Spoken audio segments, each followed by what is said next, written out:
DreAllDay.com. What up, everybody? Dre Baldwin, DreAllDay.com. Should college athletes be paid? Now, this is a deep question. There's a lot of different directions this conversation could go. And I got two answers. There's a short answer and there's a long answer. I'm going to give you both because if you only heard the short answer, you wouldn't understand what the long answer is. And you probably think I had a whole different outlook on it than I actually do when you hear the long answer. Now, the short answer is this. Should college athletes be paid? No, they should not be paid. But there's a reason why they should not be paid, and that leads into the long answer. The reason why college athletes, and when we say college athletes here, I'm not talking about every sport. I'm not talking about the volleyball and the curling team and the swimmers and the golf club.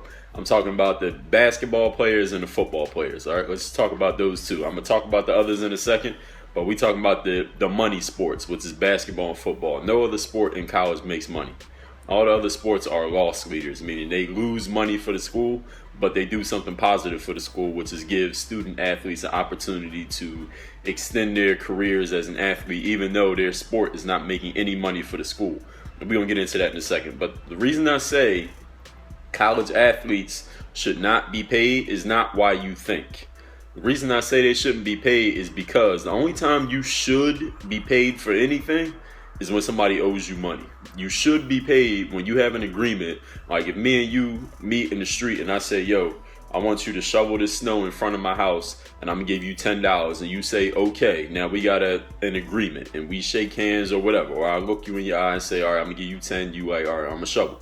And we cool. That's an agreement. Then you do it and I didn't give you your money yet. Now you should be paid $10 because I told you I'm gonna give you $10. That's the only time you should be paid. Now, if you go to my house and you don't ask me and you shovel all the snow and then you knock on my door and say, yo, I shoveled your snow, I'm going to say thank you and I could close the door in your face because I didn't tell you to shovel it. I didn't ask you to shovel it. We didn't make no agreement. I didn't tell you I'd give you $10 for doing it. You just did it. Then, hey, you just did it. Now, if I choose to pay you, then you get the $10, but it's not owed to you. Now, that's a basic example. Well, let's get into college sports and why I say they shouldn't be paid.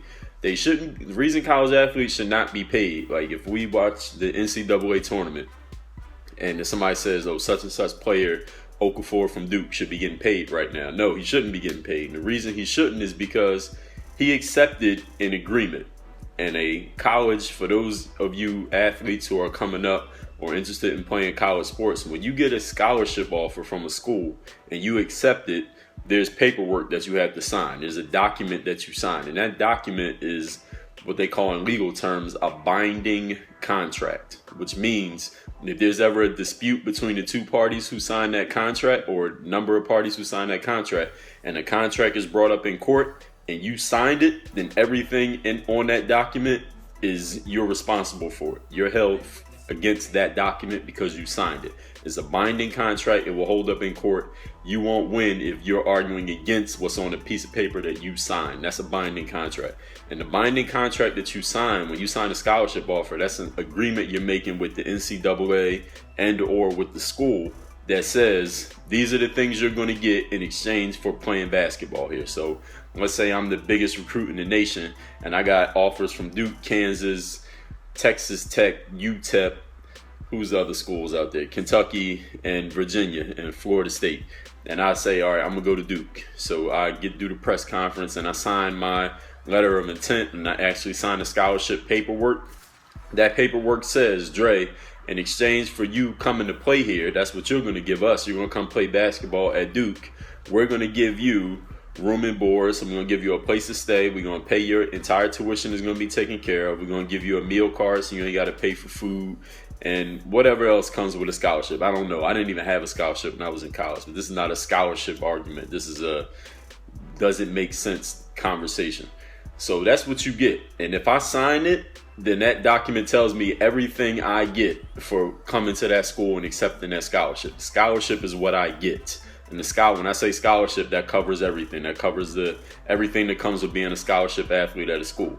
Nowhere in that document does it say you should get paid $5 an hour or $100,000 for 4 years or a stipend for every game that the team wins. So when people make the debate that says college athletes should be paid, is an incorrect question, really. The question is incorrect. The better question is, does it make sense that college athletes could get paid? Would it make sense to compensate college athletes, being the money athletes, basketball and football players? And when I say money athletes, for those of you who don't understand, the only sports in college basketball that in colleges period that actually generate money for a school are football and basketball. They generate money from ticket sales, revenue sales, like ticket revenue, merchandise, things like that. Basically those two things, selling jerseys and all the gear that people buy, the t-shirts and all that stuff. And when people actually come to the sporting events, those huge arenas and stadiums, those are the only two sports that actually, over the course of the season, when you talk about all the equipment, what you got to pay the coaches, the money that they spend on travel, the money that they spend on food, the money that they spend on actually giving these students scholarships, if you balance all that out on a balance sheet, all the money that a college has to spend, let's say Duke University, all the money that they spend on basketball players, we'll just talk about basketball as one example, all the money they spend on basketball players and then the money they make from the basketball program, they're in the black. And when I say in the black, that means you're making money. You got a positive cash flow. Duke makes money on their basketball program. All the money that they spend on travel, all the money they spend on food, tuition, room and board, the gear that the kids get, even though they don't pay for the gear the kids get, the food that they give them, all the extra perks that come with being on the basketball team, all the money that they put out, they make more money than they spend. So they're in the black when it comes to basketball. In football, you say a Florida State, they make more money on football with all the stuff that they sell, all the sales that they make. More money comes in than money that goes out. And that's with everything they got to spend, with all the private travel, all the food for how many players they got in the program, all the people they got to pay, all the people on staff. All that stuff put together still is not more than what they're bringing in. So football and basketball programs at big time colleges they make money. Those are revenue programs. Now, if we look at a different program, even at the same schools, let's say Duke's equestrian team, like the horseback riding team, they probably have one. The horseback riding team at Duke does not make money. They lose money because let's say you get an equestrian scholarship to go to Duke. So whatever money the school, it's not like the school loses money by giving a scholarship. A scholarship is just an agreement. It's just a piece of paper. It doesn't cost money for that unless you want to count the cost of the piece of paper, some percentage of 1 cent. What the scholarship is money that the school is not getting, because instead of you, Sally Jones, instead of you paying us $30,000 a year to come to Duke University, we're going to let you come here and not pay $30,000. So it's money that we would have gotten had you come here without the scholarship that we're not going to get because we're letting you come for free. So the food that you're eating, the space that you're taking up in the dorms that we could have sold, we're not selling now because we gave it to you for free. So it's money that we just didn't get. It doesn't actually cost us. It does if the way that you want to word it, the way you want to think about it, but it doesn't actually cost us. We don't have to spend money to bring you here. We're basically just letting you use what we got and use our resources, and we're not going to make you pay for it. So that's what a scholarship is. If we look at the equestrian team, so the equestrian team, you still have people. They're still human beings. So they still have to travel. They still get their scholarships. They still get the books. Those books, schools make money on books. So when you give them away for free to a student on a scholarship, quote unquote free, you're not making money on it. So that's actually a loss because they don't get to sell that book. They give it away for free. What else? The space that student takes up in the dormitories or wherever that student stays. Travel for the schools, even if it's by bus. A bus, you don't get a bus for free. A bus driver ain't free. Coaches, all the coaches are not free. You got to pay coaches.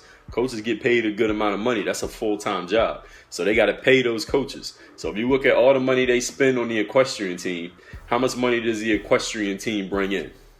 Not more than they spend. So the equestrian team is a losing money proposition for a school.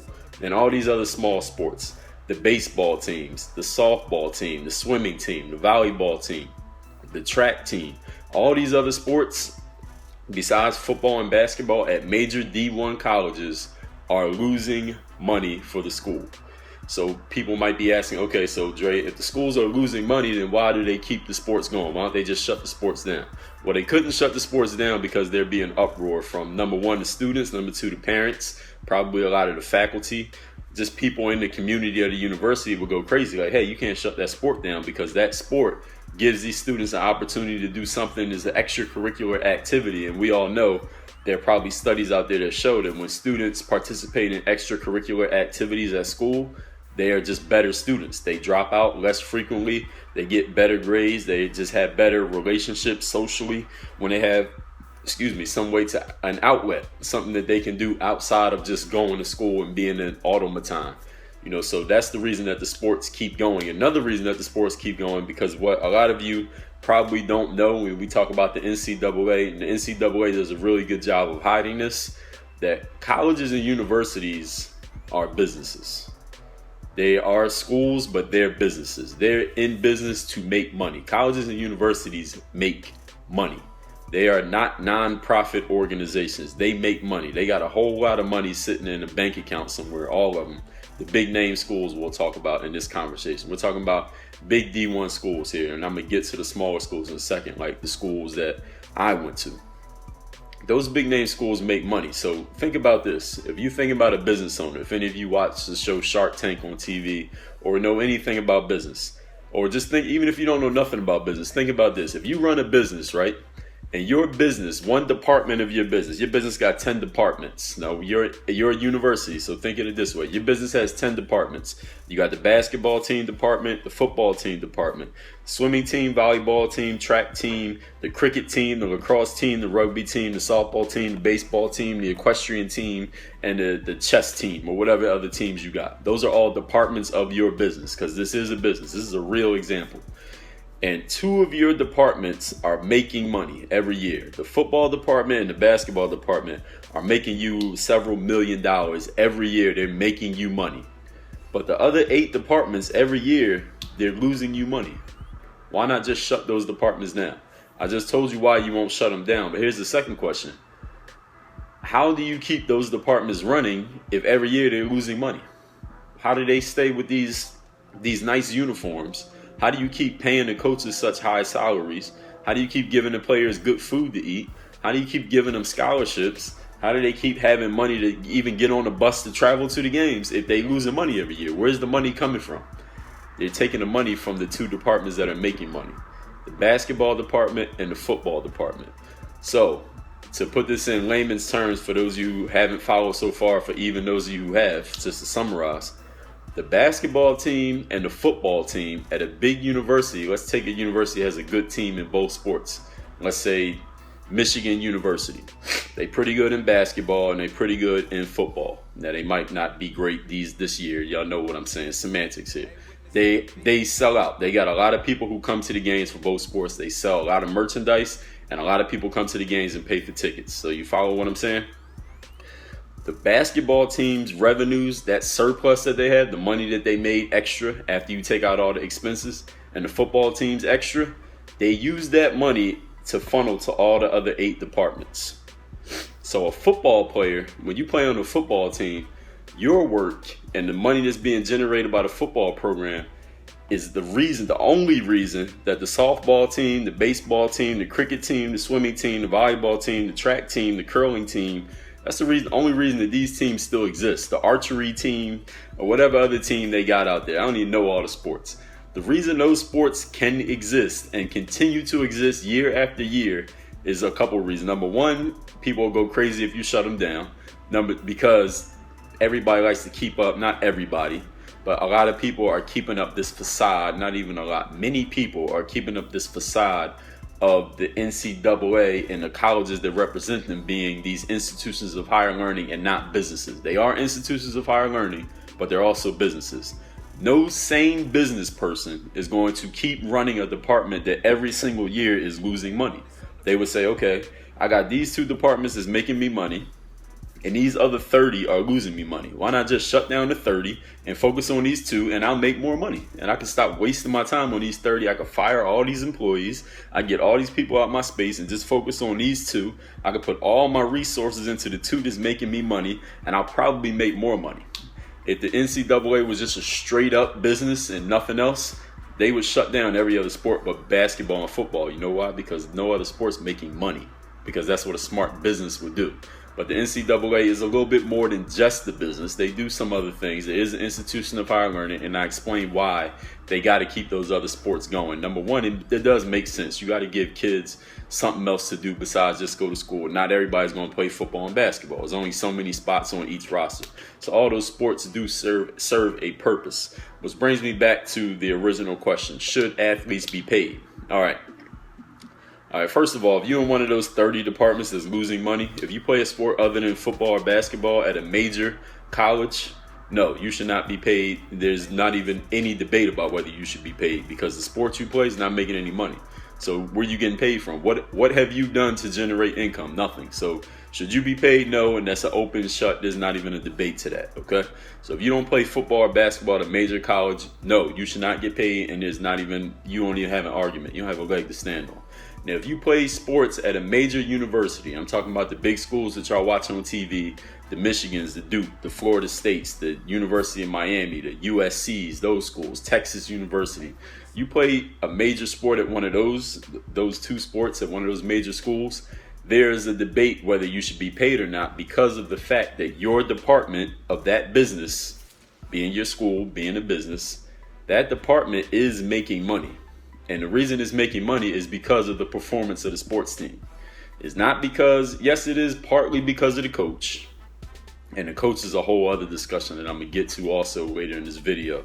It's not just because of the coach. It's not because of the athletic director. It's not because of the trainers. Is number one reason is because of the players. People come to the game to watch the players play.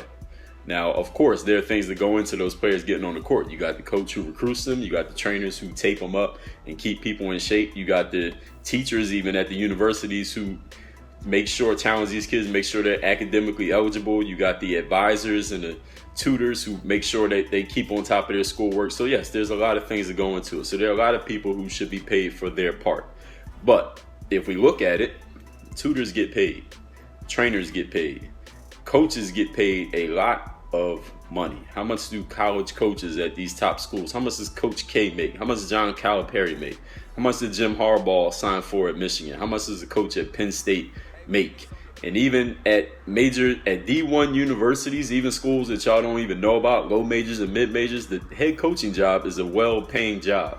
How do they get that? Where are they getting that money from? It's coming from the funds that those sports are generating. So if Coach K, let's just say, I don't know how much Coach K makes, but let's just say hypothetically he makes $10 million a year, right? If Coach K can get paid $10 million a year, that money is coming from somewhere. And when Coach K's contract is up, he could probably negotiate for a higher salary. How is that happening? That's because the basketball program is making a lot of fucking money. The basketball program is making a lot of money for Coach K and Duke, making a lot of money for Duke. And that's why Duke can pay Coach K $10 million. So why don't they just take $1 million out of that $10 million and distribute it amongst his 15 players? I mean, they're the ones who are out there playing, right? There's only $1 million from Coach K. He's still got $9 million left. But Coach K and a lot of coaches in college, and I've heard him make statements, they argue so strongly against paying college players because they say it would kind of taint the purity of it, of these student athletes. And the NCAA, they're very strict about, if you work with the NCAA in any capacity and you mention the players, you can't just say the players. You have to call them student athletes. And they're very, very strict about that. And the reason why they want to keep up that facade, because they are students and they are athletes. So student athlete is an accurate term. But at the same time, one of the main reasons they want to keep that up is they want to keep people under this guise that, oh, they're just students who happen to play sports. No, these guys are making you a lot of money. The football players, the basketball players, they're making you money. Now, the equestrian team and the cricket team, they're student athletes because they're just students who happen to play sports. But Okafor from Duke and the big name college players who get on ESPN on signing day, putting the hats on and the jerseys on, those guys ain't just student athletes. They're making you money. So they're business partners, actually. They should be business partners, actually. That's one should that I will put in it. But they're not business partners because they signed an agreement that says we don't get paid. So the reason college athletes should not get paid, to summarize that point, is because they accepted an agreement that says you don't. So there's no you should get paid. Once you sign an agreement that says I make $0, then that's what you deserve. You should receive what you accept. So the reason that college athletes shouldn't get paid because they accept an agreement that says I don't get paid. Now, once it gets to a point where a bunch of college athletes say, you know what, we're not signing no more scholarships. We will only come to this university if I'm getting paid a salary, because what I do, my work as a basketball/football player, it makes your school money. And since your coach is getting paid so much, you can't lie and say you're not making money, because that money ain't just coming out of thin air. The reason why I'm not going to sign that scholarship is because I want to get paid. Now, here's the problem. You get a Brandon Jennings, you get a Emmanuel Mudiay, you get a there was another guy from the West Coast who went over. I forget his name. I think he's in the D League now. You get a few of those guys who do it, but it's only one guy every couple of years. So the reason that that's not catching on yet is because a lot of people got to do it at once. It has to be an avalanche of people doing it at once in order for a real change to happen. Because for every one Brandon Jennings, McDonald's All-American, who goes overseas instead of playing for the NCAA and not getting paid, he goes overseas to get paid during his 1 year, his one and done year, so he could go to the NBA because he knows that's where he's going. If he's the only one who did it, how many other guys make the McDonald's game? Another 19 guys or another 23 guys? All of them went to college. So the NCAA is like, okay, one guy, that's cool. We can survive one guy doing it. Because all the rest of them, they still will come to college and work for us while we make money. The NCAA makes a lot of damn money. These big-time schools make a lot of damn money. Now, if we go to the smaller schools, I went to a Division III school. I played basketball at a Division III college. Our sports teams did not make no money. When we had games, when we would have a home game, it was free to get in the game. So it could be 500 people in there and nobody paid. So the school didn't make no money on us playing in that game. Maybe if an outsider who didn't go to school there came in, like somebody just from the town wanted to come see, they might make you pay $2 to get in the game. $2. Now let's look at all the stuff we got. We had gear. Our uniforms cost money. Our sneakers cost money. Our food cost money. They had to pay for travel. They had the buses. They had to pay the coaches. There's a lot of expenses. There's the upkeep of the facilities that we play in, the gym that we play in, all the games that we had to travel to, the referees that they had to pay for the games that we play in at the Division III level because there are no scholarships. So where's the money coming from those schools? That money comes from the tuition that the school receives from all the students. And since we weren't on scholarship, guess what? We was paying tuition just like everybody else. I paid tuition when I went to school. I had some grants and scholarships too, but I was a tuition paying student. And so are a lot of athletes at the Division III level, maybe even some at the Division II level. And of course you got scholarship at the D2 level. At D2, I can't really say much. I don't know much about how much revenue D2 schools get. But at our school, our programs wasn't making us no money. No sports program made money for the school. The only reason they kept it up was because if they shut it down like a smart business person would do, people would be up in arms like, hey, how you going to shut down the sports at a school? It just don't make no sense, and it doesn't. It wouldn't make sense to shut it down. So they had to kind of subsidize it with the tuition. That's why tuition costs, one reason, not only reason, but one reason why tuition costs get higher and higher, because they have to keep those sports going, and those sports are losing money for all schools. And they're also able to, since I went to a state university, I went to a branch campus of a state university, they're able to get money kind of from the main campus of Penn State University, who had that big football team, making all that money who subsidize a whole lot of other things that's going on. So me personally, let's say I'm a basketball player at Duke, and I'm on scholarship, and I'm not making no money, and I'm looking at the equestrian team's new uniforms, or the swimming team's new facility, or the baseball team's brand new aluminum bats. I'm like, damn, these dudes ain't bringing in no money. I'm bringing in all the money, but me and the starting pitcher on the baseball team both getting equal compensation. That ain't right. That's not right. How are they getting equal compensation? I'm bringing in way more money than this dude's bringing in. Now, I was talking on Twitter with this guy, and he was like, players play for passion, and they're playing so they could get ready to go to the next step, which is the NBA. Well, that's bullshit, first of all. Number one, how many players are in college? I've actually talked about this in a video called What You're Up Against. There's 500,000 high school basketball players out there. We talk about basketball. 3% of you high school basketball players watching this video, 3% of you, 3 out of every 100 of you will play college basketball. 3 out of 100 at any level of college basketball, not D1, any level of college basketball. Now, out of all you college basketball players watching this video, 1% of you, 1 out of every 100 of you will play pro basketball. Period. Pro basketball at any level. Overseas, D-League, NBA, 1%.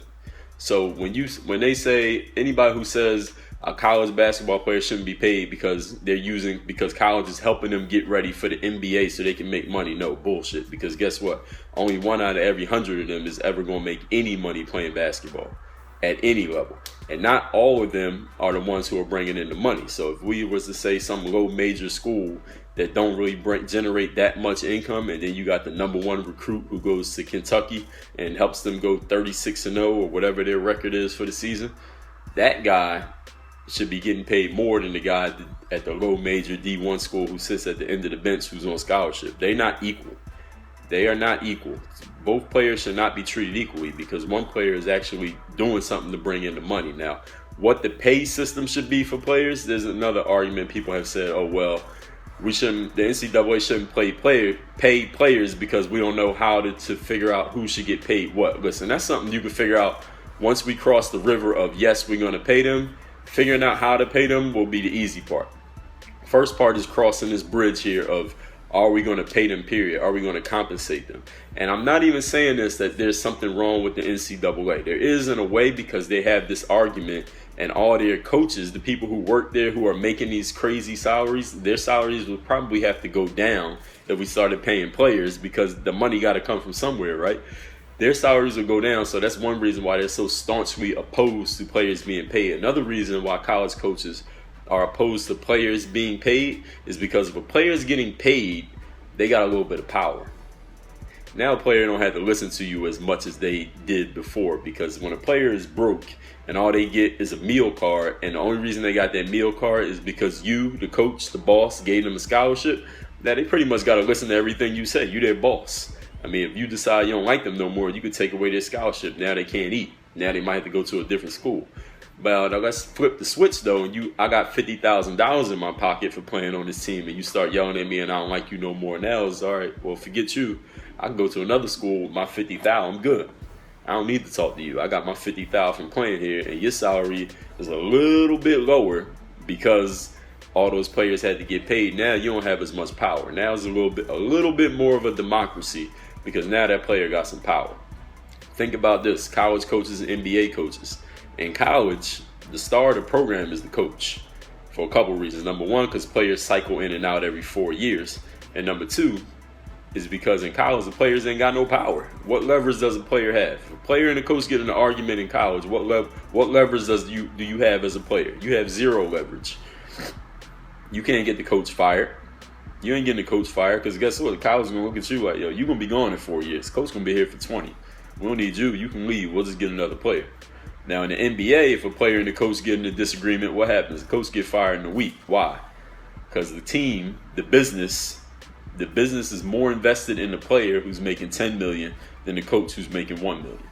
The player has some leverage. The player has all the leverage, actually. Coach don't have no leverage with players. Very few coaches have leverage over players. You got a handful, maybe a Popovich, maybe a Phil Jackson when he was coaching, guys like that. But overall, if you take a team that's doing really great, if Russell Westbrook and Scott Brooks get into it and there's irreconcilable differences, who's getting fired first, Westbrook or Scott Brooks? We only had to answer that question. You already know who's getting fired. Russell Westbrook ain't going nowhere unless he wants to go somewhere. Then he leave on his own terms. But Scott Brooks will be out of there in a second, and Russell come in and say, you know what, I'm not playing in another game, so Scott Brooks get fired. Scott Brooks will be gone. All right, only going to take a couple losses. They might take it on the chin a couple games, and they're like, all right, Scott, we got to get you out of here. You can either resign or we can fire you, whichever way you want to do it. All right, that's the reason. So that's one reason, is because of that leverage. And college coaches are arguing against it because they want to keep their high salaries wherever it's at, even though the difference between what you could do with $8 million and $7 million ain't that much of a factor. There's not that much of a difference what you could do with $7 and $8 million. But once you have a standard of $8 million, it's hard to go down to 7 because you're like, damn, I was making 8, now I'm making 7. Even though it's still a lot of damn money, you're like, damn, now I went from 8 to 7. It's like you went down. So it's like a loss for you. And we all know that people do a lot more to keep themselves from losing something than they will to gain something.